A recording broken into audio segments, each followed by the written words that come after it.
தற்போது கிடைத்துள்ள முக்கிய செய்தியை பார்த்து வருகிறோம். உங்கள் கனவை சொல்லுங்க திட்டத்தில் நடிகை நயன்தாராவை குறிப்பிட்டு முன்னாள் அமைச்சர் சி.வி. சண்முகம் பேசியிருப்பது சர்ச்சைக்குள்ளாகியுள்ளது. நயன்தாராவை கல்யாணம் செய்ய வேண்டும் என்று கேட்டால் அதை நிறைவேற்றி வைப்பார்களா என சி.வி. சண்முகம் அவதூறு பேசியிருக்கிறார். அண்மை செய்தியாக பார்த்து வருகிறோம். உங்கள் கனவை சொல்லுங்க திட்டத்தில் நடிகை நயன்தாராவை குறிப்பிட்டு முன்னாள் அமைச்சர் சி.வி. சண்முகம் பேசியது சர்ச்சைக்குள்ளாகி இருக்கிறது. நயன்தாரா குறித்து சி.வி. சண்முகம் பேசியது சர்ச்சைக்குள்ளாகியுள்ளது. எனக்கு நயன்தாரா வேண்டும் என்று கேட்டால் எனது கனவை நிறைவேற்றுவார்களா என்ற சி.வி. சண்முகம் பேச்சால் சர்ச்சை ஏற்பட்டு இருக்கிறது. நயன்தாராவை கல்யாணம் செய்ய வேண்டும் என்று கேட்டால் அதை நிறைவேற்றி வைப்பார்களா என சி.வி. சண்முகம் அவதூறு பேசியிருக்கிறார். இதுகுறித்த கூடுதல் விவரங்களோடு இணைகிறார் எமது சிறப்பு செய்தியாளர் கிருபா. கிருபா, வணக்கம். இதுகுறித்த முழு விவரங்கள். வணக்கம் வினிதா. இன்று என்டிஏ கூட்டணி சார்பில் தமிழகம் முழுவதும் ஆர்ப்பாட்டம் நடைபெற்றிருக்கிறது.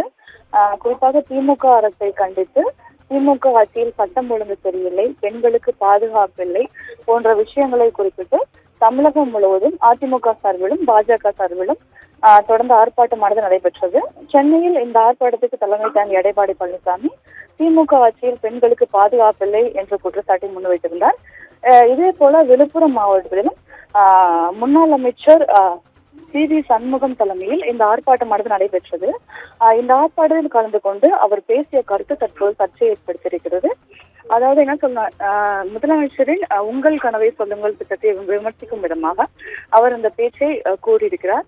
அதில் அவர் முதலமைச்சரின் திட்டத்தை விமர்சிக்கும் வகையில் நயன்தாரா வேண்டும் என்று கேட்டால் முதலமைச்சர் நிறைவேற்றுவாரா என்ற சர்ச்சைக்குரிய வகையில் பேசியிருக்கிறார். இவரது இந்த பேச்சு பெரும் கண்டனங்களை எழுப்பியிருக்கிறது.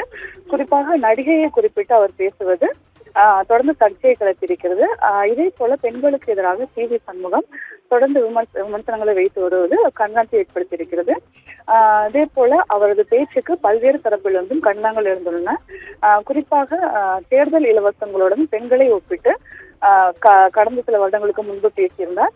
அவருக்கு எதிராக பெண்கள் ஆணையம் தரப்பிலும் நடவடிக்கை எடுக்கப்பட்டது. இது தொடர்பான வழக்கும் சென்னை உயர்நீதிமன்றத்தில் நடந்து வந்தது. இந்த ஒரு சூழலில் தற்போது ஆர்ப்பாட்டத்தில் அவர் இவ்வாறு பேசியிருக்கிறார்.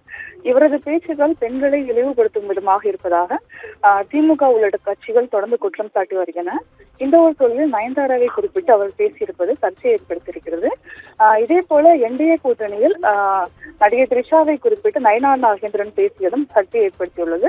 அதனைத் தொடர்ந்து தற்போது சி.வி. சண்முகம் பேசிய இந்த கருத்து தற்போது கண்டனத்தை எழுப்பியிருக்கிறது. வனிதா, கூடுதல் விவரங்களை வழங்கியமைக்கு நன்றி கிருபா.